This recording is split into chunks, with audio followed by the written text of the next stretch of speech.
Nak ni ikut nak huruf besar ke? Okay, mula cikgu nak kata yang bahawa hari ini kelas kita adalah mempelajari tentang kata tanda, titik, koma dan sebagainya. Ada banyak sebenarnya dan kamu perlu mahiri kata tanda yang simple ni agar yang asas ni supaya kamu tak buat kesalahan yang penting sebenarnya ni. Disebabkan dia mudah lah, kalau kamu buat salah dia akan nampak seperti kesalahan besar kalau kamu terlupa letakkan kata tanda yang betul. Okey, Hardi Putra tolong bacakan yang pertama yang huruf besar ABC. Baca 1, 3, 4 dan juga contoh yang berada di sebelah kanan tu kalau kamu nampak. Sila. Huruf besar ABC. Huruf besar ABC. Huruf pertama pada awal ayat. Kata nama khas. Huruf pertama sesuatu tajuk kecuali kata sendi dan kata hubung. Akronim. Okey, sila baca.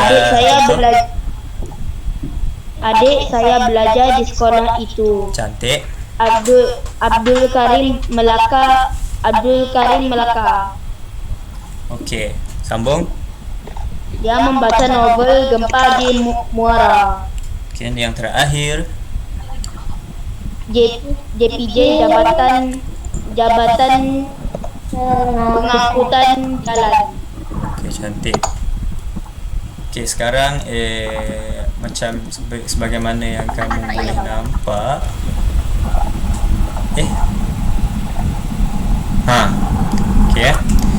Sebagaimana yang kamu boleh nampak, yang pertama adalah huruf pertama pada awal ayat. Setiap kali kamu memulakan suatu ayat baru ataupun suatu perkataan, bukan perkataan, suatu ayat baru, mesti huruf besar, tak boleh dimulakan dengan huruf kecil. Tidak ada sebarang pengecualian, semua kena huruf besar. Okey, yang kedua, kata nama khas. Kata nama khas ni kamu tahulah, macam nama seseorang, nama sahabat kita, Putra kena tulis huruf P besar, Mikaela kena huruf-huruf M besar, Zarif kena huruf-huruf Z besar. Nama kucing kamu, nama haiwan peliharaan kamu pun mesti ditulis dengan huruf besar. Momo, M-O-M-O, M mesti huruf besar. Kalau nama hamster kamu ke, tahu hamster, kucing, bukan kucing, hamster tu tikus. Kenapa Azhar presenting ni? Azhar boleh tutup presentation. Azhar tak? Ni tertekan cikgu. Tertekan, okay, no problem. Okay, jadi nama khas semua kena huruf besar. Okay, nama khas huruf besar. Yang ketiga, huruf pertama sesuatu tajuk kecuali kata sendi dalam kata hubung. Okay, sekejap. Okay, sekarang cuba tengok skrin yang ni. Okay, contohnya tajuk. Siapa tahu nama tajuk sesuatu cerita? Boleh kata kat cikgu tak? Cerita apa yang kamu sedang tengok sekarang? Kisah dongeng Kancil si penebak. Kisah dongeng. Kisah dongeng Kancil yang bijak. Contohnya cikgu reka Kancil dan ayam. Kancil dan ayam. Ya, kancil ayam. Jadi kalau kamu nampak, okey, warna-warna merah, K besar, D besar, K besar, A besar, kecuali dan. Kerana apa? Kerana di situ kalau kita tengok tadi, dia kata huruf pertama sesuatu tajuk kecuali kata sendi dan kata hubung. Kata sendi yang kita dah belajar tu lah dan, kepada, dari. Itu semua kata sendi. Kata hubung dan, apa lagi? Ya. Cikgu. Ya, saya. Cikgu. Ya.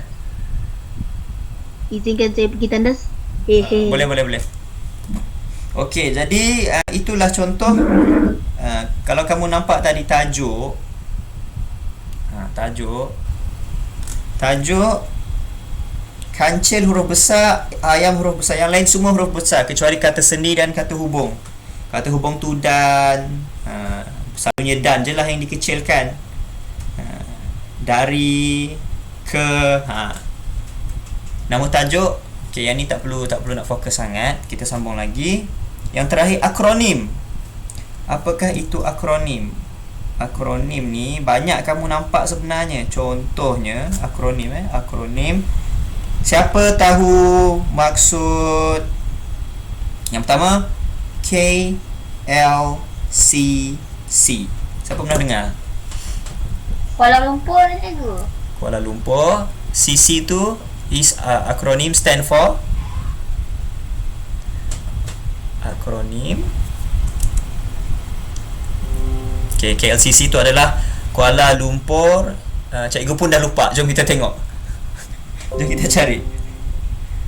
KLCC stands Cikgu for... share screen lah. Cikgu share screen sekejap Rasanya cikgu share. Cikgu dah ni pun. Nampak tak?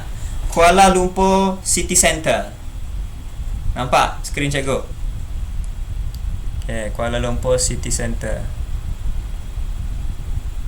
Yang ni yang ni. Nampak. Okay, Kuala Lumpur City Centre. Kuala Lumpur City Centre, KLCC, is a multi-purpose development area in Kuala Lumpur, Malaysia. Okay, apa lagi yang kita tahu? Siapa pernah dengar akronim yang kita panggil KPJ contohnya? KPJ Malaysia. Apakah maksud KPJ? Kementerian bukan KPJ KPM Malaysia. Apa maksud KPM? KPM nampak apa? Kementerian Pendidikan Malaysia. Kalau kamu nampak kat sini, Kementerian Pendidikan Malaysia. Apa benda ni? Jap, sorry. Okey, dah hilang. Jadi ke KPM ini adalah akronim. Mereka pendekkan supaya tak letih nak sebut panjang-panjang. KPM, Kementerian Pendidikan Malaysia. KLCC, Kuala Lumpur City Centre dan sebagainya. Mana lagi? Dan okeylah akronim. Setakat itu sahaja. Kita sambung balik. Contohnya tadi, adik saya belajar di sekolah. Kenapa tak nampak ni? Dia tak dapat scroll ke kanan. Okay, tak apa. Daripada jauh jauh nampak je kan macam ni. Cikgu tahan. Okey. Adik saya belajar di sekolah itu. Okey, permulaan ayat semua mesti huruf besar. Okey, faham. Nombor 2, Abdul Karim Melaka. Nama khas, nama orang, Melaka nama tempat khas. Jadi kena tulis huruf besar. Membaca novel Gempar di Muara. Jadi Gempar kena besar, Muara kena besar. Di tak perlu kerana itu adalah kata hubung, kata sendi. Nombor 4, JPJ, Jabatan Pengangkutan Jalan. Kalau kamu dah besar nanti, kalau kamu dah akan ada 18 tahun contohnya, kamu akan mula mengambil lesen memandu. Kamu akan pergi ke JPJ. Kamu akan berurusan dengan JPJ, Jabatan Pengangkutan Jalan, supaya untuk dapatkan lesen memandu. Okey? Faham? Okey, sambung balik. Yang ni tadi. Okey, nombor 2. Siapa nak tolong bacakan? Tanda noktah yang bawah tu. Tanda noktah Saya. Okey, tolong baca. Akhir sesuatu ayat, singkatan gelaran, singkatan tempat, singkatan ukuran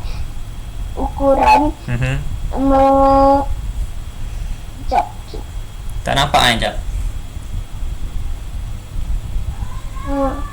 Memisahkan angka ringan ringgit dan sen.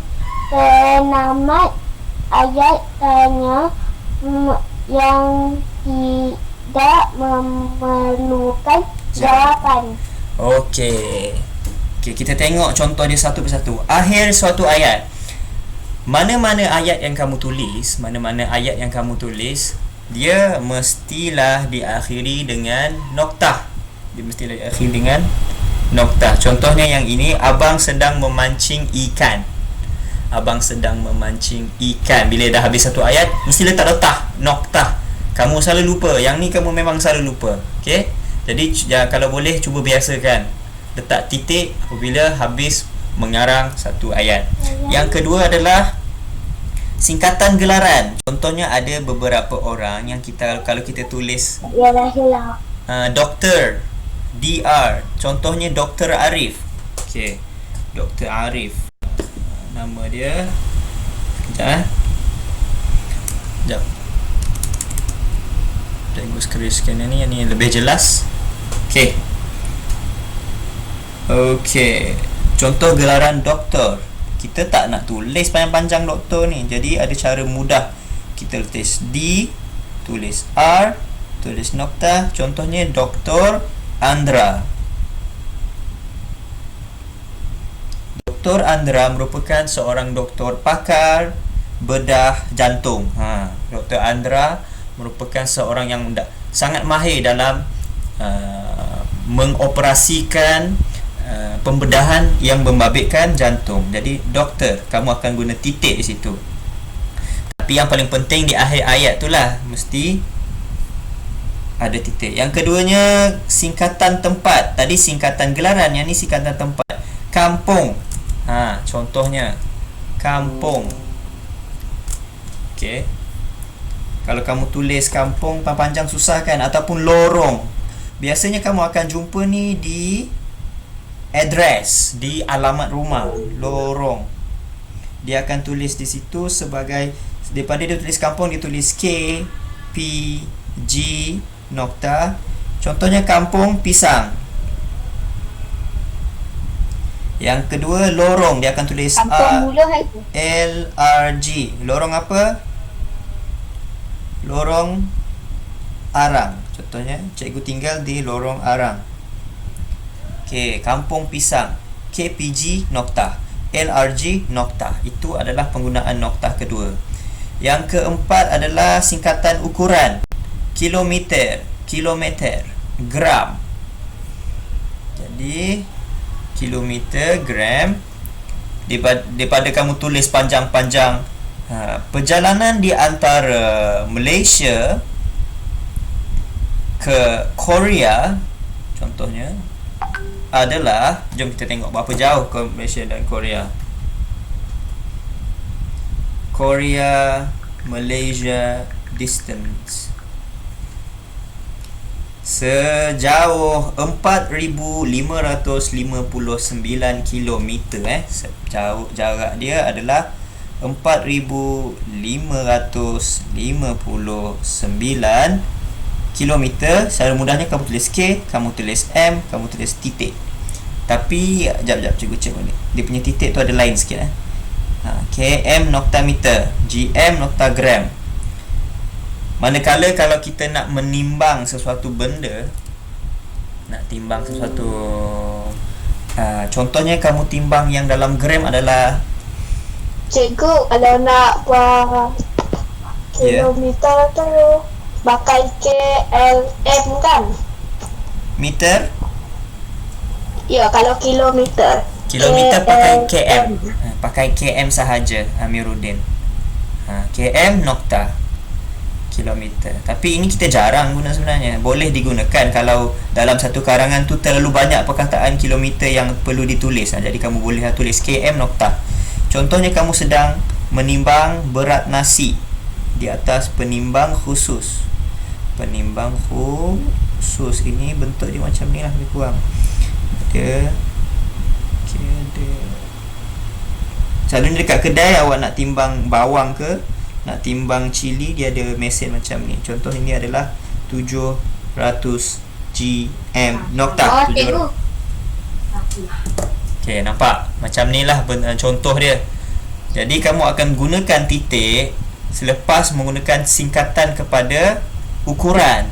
Gram, gm nokta, kilometer, km nokta. Ini contoh saja, tak perlu kamu susah-susah nak salin. Okay, faham? Seterusnya, singkat memisahkan angka antara ringgit dan sen. Yang ni kamu semua tahu. Okay, kalau kamu tulis kalau kamu tulis kau tulis RM dulu kan, RM. Contohnya kamu beli apa? Kamu beli sepasang kasut yang sangat mahal tetapi affordable, mampu milik. Kasut apa ni? Contohnya kasut Nike. Okey, kasut Nike ni berapa ringgit? Harga dia RM120.99. Biasanya dekat kedai dia biasa menggunakan perkataan 9 tu. Dia nak kata 140 tapi dia tak tulis 140, dia tulis 139 ringgit point 99 sen supaya dia nampak cantik belakang tu. Ini adalah psikologi jual beli. Okey, kasut ni harga dia sekian harga. Nak warna apa? Warna oranye. Okey, warna oranye. Okey, apa lagi selain daripada memisahkan ringgit dan sen? Penamat ayat tanya yang tidak memerlukan jawapan. Okey, contoh dia hairan mengapa budak itu masih menangis. Dia hairan mengapa budak itu masih menangis. Penamat ayat tanya yang tidak memerlukan hal ni dah hilang lah. Okey, dia hairan mengapa budak itu masih menangis. Penamat ayat tanya yang tidak memerlukan jawapan. Okey, ini adalah satu. Sekejap, kenapa asyik keluar je benda tu? Letak tepi ni lah. Senang cerita, tak perlu cikgu nak susah-susah tutup dia. Okay, cantik. Okey, mana tadi kita? Penamat ayat yang tidak memerlukan jawapan. Okey, Aimi dah masuk. Aimi Mara, selamat datang. Aimi Umaira. Seterusnya kita pergi ke muka surat kedua. Muka surat kedua yang ni cikgu nak pusingkan dulu. Pusing dan okey. Tanda tanya. Cikgu. Okey. Siapa nak baca tanda tanya? Nombor atas pendek sahaja. Kenapa senyap? Okey, sila baca. Mikaela ke? Okey, sila baca. Ambil cikgu, Ahmad Faiz. Okey, Faiz, tolong baca Faiz. Si nampak cikgu. Si nampak Sekejap. Si nampak gila skrin. Sekarang Sekejap. tanda tanya. Okay. Pada akhir ayat tanya, Okey. fakta yang diragui. Okey, cuba baca contoh dia. Bilakah mereka akan sampai? Ia anak kantong seniman Piramli. Okey, yang nombor satu tu biasalah, bilakah mereka akan sampai, tanda tanya. Tapi yang kedua tu ada lain sikit. Dia anak kandung seniman Piramli. Fakta yang diragui. Dia boleh difahami apabila kamu dengar intonasi suara intonasi suara sebagai contoh. Intonasi suara apabila seseorang tu tanya apa orang kata, dia anak Siti Nurhaliza. Betul ke? Cikgu, ambil lambat gila ni. Okey, saya faham. Dia buat satu perkataan yang tidak memerlukan bilakah, apakah, bagaimanakah, siapakah. Dia terus menyebut perkataan tersebut. Contohnya, dia main bola? Macam tu. Tapi dia tak tanya macam, dia main bola ke tadi? Tak, dia tak tanya. Dia tanya dia main bola? Jadi itu adalah kata tanya untuk suatu fakta yang diragui. Perkataan, ayat-ayat yang berbentuk fakta yang diragui, kamu boleh tulis je fakta tersebut tapi diakhiri dengan tanda tanya. Macam mana rupa tanda tanya? Ni tanda tanya kan. Okay, tanda tanya macam ni. Cikgu tulis besar-besar warna pink sebab Putera suka warna pink. Ni tanda tanya. Macam ni. Okay. Ni warna purple lah. Okey, macam ni rupa tanda tanya.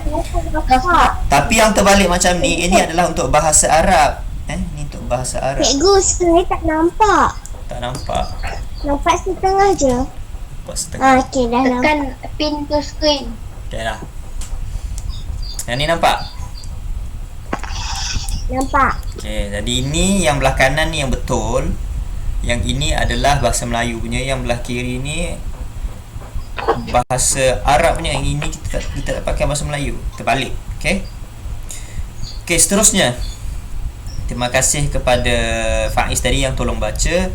Okey, ni panjang sikit. Tanda koma ni banyak kegunaan dia, tanda koma ni. Siapa nak baca? Nombor 1. Tanda koma nombor 1. Putra tu. Putra dah baca. Alisha dah baca juga. Siapa yang belum baca ni? Zarif kat you. Zarif. Azhar tolong baca nombor 1 dan contoh dia sebelah kanan. Okey. 1. Memisahkan unsur-unsur dalam ayat. Okey, contoh dia sebelah kanan. Kami membeli gula, kopi dan susu. Okey, cantik. Sebagaimana yang kamu nampak, dia untuk memisahkan unsur-unsur dalam ayat. Contohnya ada banyak sangat. Takkanlah saya nak kata kami beli gula, kami beli kopi, kami beli susu. Tak adalah kan, letih. Jadi kamu akan tulis kami membeli gula, kopi dan susu sekaligus dalam satu ayat. Okey, nombor 2, Azhar tolong baca nombor 2 dan juga contoh nombor 2. 2. Tanda berhenti sebentar dalam sesuatu awat. Cantik. Contoh, mari ke sini, Norma. Okey. Tanda berhenti sesuatu berhenti sebentar dalam satu ayat. Mari ke sini, Norma. Macam itulah. Mari ke sini, Norma. Tanda berhenti sebentar. Contohnya kalau kamu nak satu orang panggil ada berhenti sekejap, kamu tulislah koma. Contohnya apa Cikgu buat contoh ayat. Contohnya kita tulis kat sini Darwish pergi. Selain contohnya penanda wacana. Selain itu, berhenti sekejap. Darwish juga pergi ke masjid. Contoh. Faham? Okey, selain itu ada koma kat sini. Jadi kamu berhenti sekejap. Selain itu, Darwish juga pergi ke masjid. Seterusnya, dia ada berhenti sekejap. Dia juga contoh bla bla bla bla bla bla bla bla bla. Alright, sambung. Mana? Kita sambung yang nombor 3. Azhar yang terakhir. Tolong baca 3 dan juga contohnya. 3. Pada akhir alamat yang belum lengkap. Contohnya. 4. Jalan Setia, Taman Setia Jaya, 25.200 tautan. Okey, pada akhir alamat yang belum lengkap. Jadi contohnya cikgu tinggal di mana? Cikgu buat contoh biasanya kamu akan mulakan dengan yang paling besar. Contohnya rumah cikgu. Nombor rumah cikgu 93. Lorong nombor berapa? Lorong nombor 9. Jalan apa? Jalan KFC. Indah. Jadi Selain jalan KFC, taman apa? Taman McD. Di mana? Di Kuching, di 97250 nombor postcode Kuching, Sarawak. Kuching, Sarawak. Bateri tersenak tinggal 2 sen je.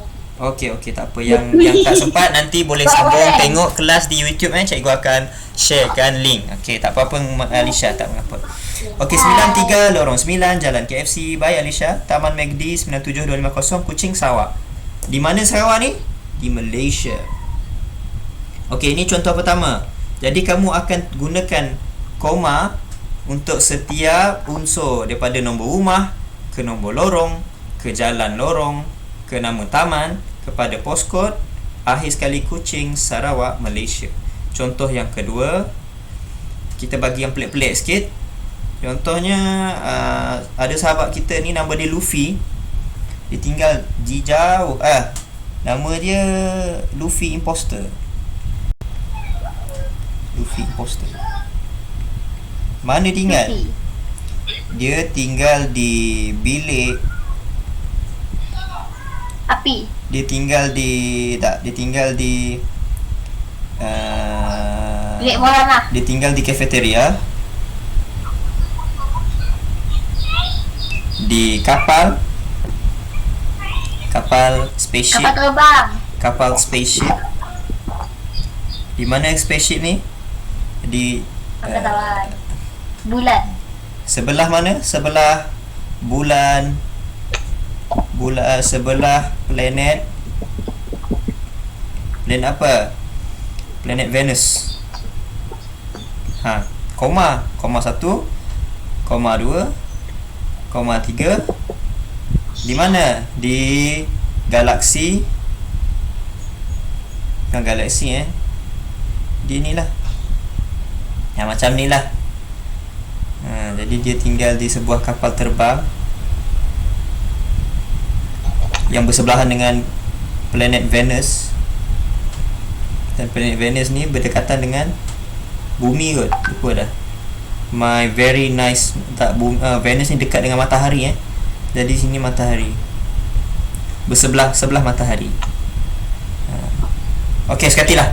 Faham Tapi yang paling penting bentuk yang macam ni lah. 93 lorong 9 Jalan KFC, Taman MACD. Jadi inilah penggunaan koma. Alright, kita sambung balik nombor 4. Siapa nak sambung selain daripada Azhar? Terima kasih Azhar yang tolong baca sampai 1 sampai 3. Sekarang cikgu nak ajak Amiruddin. Merah. Goyang. Amiruddin tolong baca nombor 4 bisa. Hai, terus senyap lu. Amiruddin EXE. Cikgu ada orang gaduh. Gaduh? Gaduh Ya apa? cikgu. Ya cikgu. Buka dia kaca. Cikgu. Gaduh apa ni? Perlu bagus, gaus sikit. Ni bukan gaduh ni. Ya, Pak Ika. Ini namanya tak ada kerja. Kami dengan Putra bergaduh. Okey, sila bergaduh. You love I and I love you, so love you. Apa benda kamu tulis ni? Ya Allah, pelik-pelik. Orang tengah mengajar ni main-main belakang. Astaghfirullahalazim. Okay, dah. Sekarang cikgu nak Aimi tolong baca boleh nombor 4, Aimi. Okey. Okay, Aimi tolong baca nombor 4 contoh. Yang ke atas tu ke? Ya, yang selepas kata seru. Yang mana tak nampak? Tak nampak jap. Ni nombor 4 ni. Boleh baca nombor 4.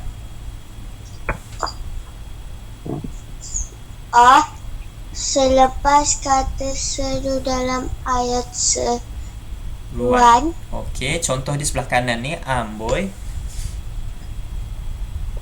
Amboi cantiknya burung itu. Okey, jadi selepas kata seru dalam ayat seruan. Contohnya ayat seruan ni lah, amboi cantiknya burung tu, ataupun wah. Cikgu tulis contoh. Ayat seruan ni contohnya biasa kamu guna amboi. Apa lagi? Yang ni kita tak belajar lagi lah. Wah untuk alamak. Kat ayat seru. Apa lagi? Ada banyak lagi Ewah. Yang tu pun ada. Ini semua adalah permulaan bagi ewah. Nokta. So tengok sini ada koma, sini ada koma, sini ada koma. Okey. Ataupun Kamu nak jerit pada seseorang. Imran, jangan tinggalkan aku. Cikgu, saya minta. Jangan. Jangan. Okey. Jangan tinggalkan Imran, aku. jangan tinggalkan gua. Jangan tinggalkan aku. Imran, jangan tinggalkan aku dong. Gitu, macam tu lah. Jangan tinggalkan aku. Ada tanda seru. Biasanya kalau ada tanda seru ni, dia punya menjerit dia bahagian ni. Nama tu Imran, koma Imran. jangan tinggalkan aku. Okey, macam tu lah. Okey, seterusnya Aimi Umaira tolong baca nombor 5. Nombor 5.